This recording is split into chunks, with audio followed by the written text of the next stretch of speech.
La situation dans la caverne d'En-Gedi, à Samuel 24, était une occasion unique pour éliminer son persécuteur. C'est du moins ce que pensaient les gens de David, et leur déclaration ne manquait pas d'assurance.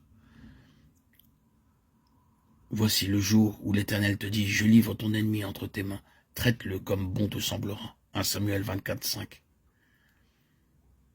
Bien que David résista à cette suggestion, il commit cependant un acte répréhensible. David se leva et coupa doucement le pan du manteau de Saül. 1 Samuel 24, 5. Quel enseignement devons-nous tirer de ce qui nous est ici relaté? Remarquons la force de la déclaration. Voici le jour où l'Éternel te dit. Mais Dieu ne leur avait rien dit. Leur déclaration, leur assurance s'appuie uniquement sur les faits qui leur étaient favorables. Combien si souvent les éléments positifs d'une situation conduisent les croyants à la conclusion rapide que c'est la volonté de Dieu, alors qu'il n'en est rien. Il nous faut apprendre à rechercher dans notre esprit ce que dit la vie en faisant appel au Saint-Esprit quant à la chose ou la situation considérée. La pensée de l'esprit est vie et paix, Romains 8, 6. C'est ce que dit en nous la vie qui doit être considérée en premier lieu, et non pas les éléments extérieurs qui, bien que favorables, peuvent ne rien signifier dans le plan de Dieu à l'égard de sa volonté. Dans cette situation, Dieu ne pouvait approuver le geste de David, bien que dépourvu de violence, car c'était quand même une atteinte portée à l'autorité établie. En effet, c'était sur l'ordre de Dieu que Saül avait été oint. Dieu était donc le seul à juger et à reprendre. Dès son geste consommé, David fut repris dans sa conscience.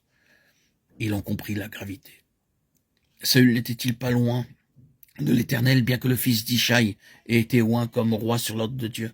Il n'était nullement dans le plan divin que son accès au trône se réalise par une autre voie que celle prévue par Dieu. Lui-même, alors que Saül avait déjà été rejeté, 1 Samuel 15, 26.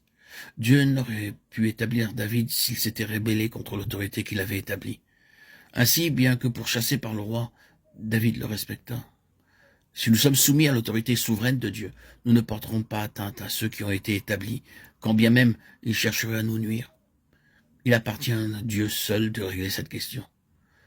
Dieu put faire de David une réelle autorité, parce qu'il demeura entièrement soumis à son autorité. Bien que David eût fait la triste expérience de l'ingratitude des habitants de Keïla, il refit cette expérience une seconde fois par Nabal, et en cette circonstance, il commit l'erreur de permettre à ses sentiments indignés de se soulever, se laissant emporter par la colère et sur le point de commettre l'irréparable. Le récit nous rapporte que David et ses gens n'avaient causé aucun outrage aux bergers de Nabal et ne leur avaient rien enlevé pendant tout le temps qu'ils avaient été à Carmel. Et David espérait recevoir en retour de la part de Nabal quelque nourriture en bétail ou autre vivre. Le renvoi des serviteurs de David, accompagné de la réflexion de Nabal, l'amena à la décision de sa perte et celle de sa maison. Mais la sagesse d'Abigaïl fut le moyen utilisé par Dieu pour que cette décision n'aboutisse. La situation en elle-même revêtait, il est vrai, un caractère injuste de la part de Nabal. Cependant, bien qu'il en fût ainsi, il est important pour notre instruction d'en tirer l'enseignement.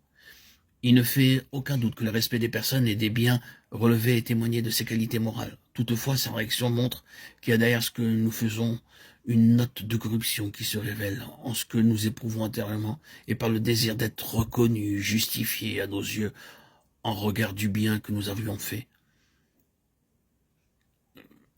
Dans notre propre expérience, il en est souvent ainsi. N'est-il pas vrai? Même dans les choses de Dieu, nous aimons que l'on reconnaisse ce que nous faisons. Mais le Seigneur sait et connaît ce qu'il y a en nous. Aussi, ses voies sont toujours en vue de nous amener à la connaissance de ce que nous sommes.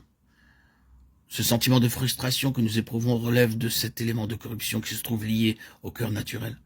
C'est pourquoi le Seigneur s'attachera à ce que la croix détruise cela en nous.